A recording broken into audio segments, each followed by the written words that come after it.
चंपती बंचित माने निश्चय किसी कर कौन सी रास्ता निश्चय बाहर लगे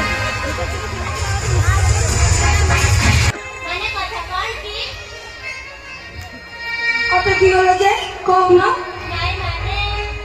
तो माने माने कोन होछे या कहबो सीधा को मु भाबुची तमे जदी खरा भाबो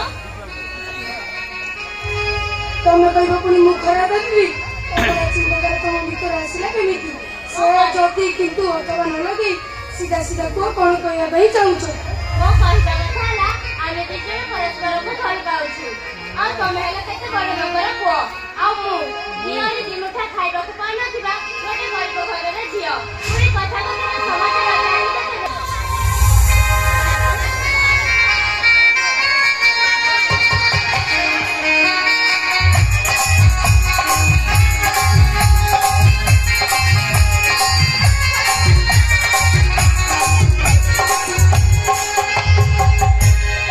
समीक्षा एते विश्लेषण कहीं करूछ मो पर भरोसा रख दुनिया रे सब खुशी आनी तुम पाद तले उजाड़ी देबी आ रहिला हम घर को हम घर लोक को राजी कराइबा दायित्व कोन हम घर को गला परे ओ दायित्व ठीक से नबो तो माने माने कोन बुझी पानो मो ए कृष्ण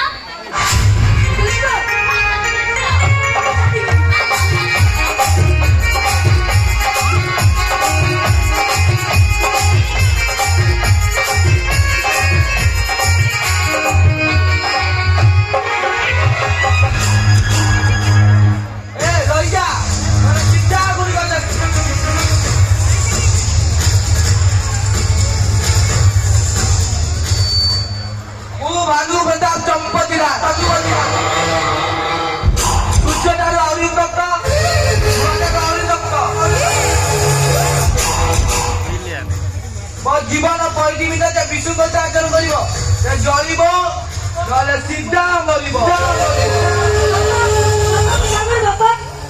मुझे जानी तू कौन भावुଛୁ मोर मतिभ्रम होली ठीक जानी तुम पुओ बोली मुझे चिन्ह पारि ए झील किए तापर मैं तू उगुटू बही अणनिश्चय जीवन बना से सीधा तापर उठीगला बापा बापा से उर्मी बापा मो क्लास पे कोटिए कॉलेज सेम डिपार्टमेंट पाठ पढू और हमें खाओ बापा मुह पर एमिति अलग लोक तो साहस लगे मिति या घर केउटी या बापा ना कोन या स्टैंडर्ड कोन जे कि चंपते घर बहु हबो बहु हेबा पई जहा जहा सामाजिक संस्कार आवश्यक से सब मु जानि छि बाबू बाबू आपन को भाषा रे स्टैंडर्ड अर्थ तले संपत्ति हे पारे किंतु आम भाषा रे परिवार संस्कार अछि सबठारु बड़ स्टैंडर्ड आ कथा हेले मु केन जातिरो ताले सुनंत बाबू मो बाबा को नाम अछि नवखने दळे चलती जातिरो झियो ओ बहुत करा तानले वो पागल होइदिनी पागल मो भानु प्रताप चंपती राय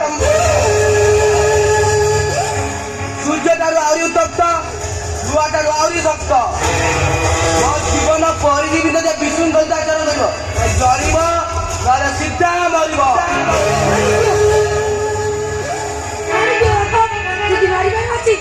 मते मारी गयो बापा तू उर्मीर किसी क्षति करंतनी बापा अच्छा सामान्य गोटे छोट जातर झील मरिया प्रस्तुत बापा सामना रे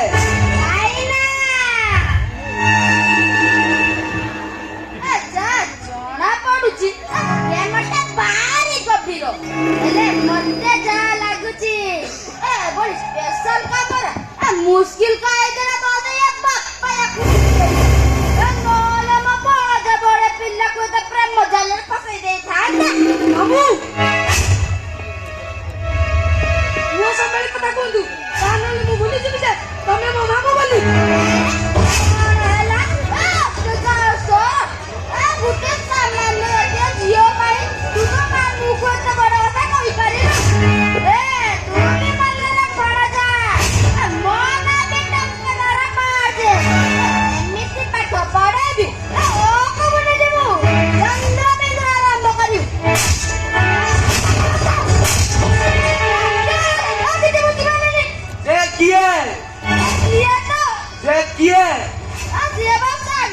माने मो पुओ ଆଉ ତମ ଭଣଜା ପିଲାଟି ଆମେ କଣ ଗୋଟେ ଭୁଲ କରିଦେଇଛି ସେଥିପାଇଁ କଣ ମୋ ପାଖରେ ଅଶୁଦ୍ଧ ହେଇଗଲା।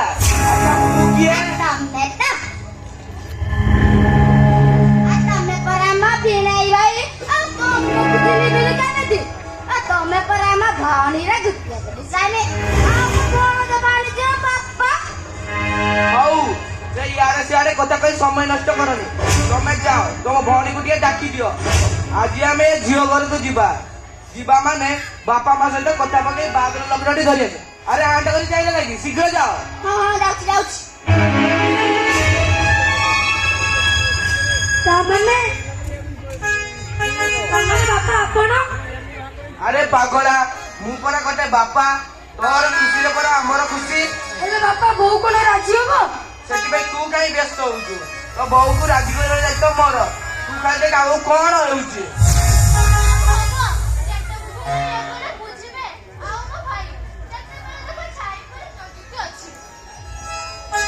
ଏଇ ତ ତୋ ବୋଉ ଆସିଲାନି। ଆସ ଜାନକୀ ଆସ। ତୋ କଥା ଏବେ ପଡିଥିଲା।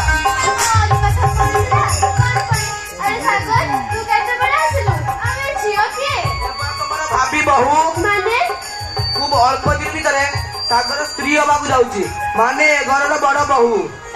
ବାପୁ ପୁଅ ମିଶିଲେ ଭିତରେ ଭିତରେ ଏତେ କଥା ଆଗେ ସାରିଲେଣି ଅଥଚ ମୁଁ ଜାଣିନି।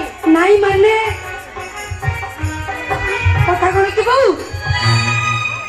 ହଉ ତୁ ଆଉ କହନା କଥାରେ ଅଛି ନଈଶିପି କଲେ ଟିକରେ ନା ଆଉ କ୍ଷୀରଶିପି କଲେ ଟିକରେ ମା। ଓହୋ ଜାନକୀ ପିଲା ଲୋକଟା ପିଲାଳି ଆମର କଣ ଗୋଟେ ଭୁଲ କରିଦେଇଛି ସେଥିପାଇଁ କଣ ସେ କଥାକୁ ଧରି ବସିଲେ କଣ ଚଳିବ? ତମେ ଗଲ ସେମାନଙ୍କ ନେଇ ଘର ଭିତରକୁ ଯାଅ। ହଁ ଠିକ ଅଛି ମୁଁ ଯାଉଛି। ଆରେ ସାଗର ଆରେ ମା। ଯାଅ ଯାଅ।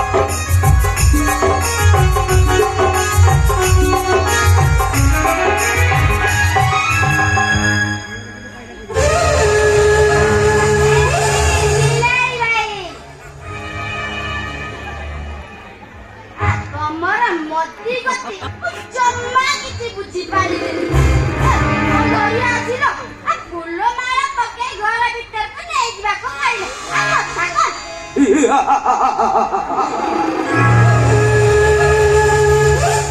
ମୁଁ ଭାନୁ ପ୍ରତାପ ଚମ୍ପତି ରାୟ ସୂର୍ଯ୍ୟ ଠାରୁ ଆହୁରି ଉତ୍ତପ୍ତ ଲୁହା ଠାରୁ ଆହୁରି ଶକ୍ତ।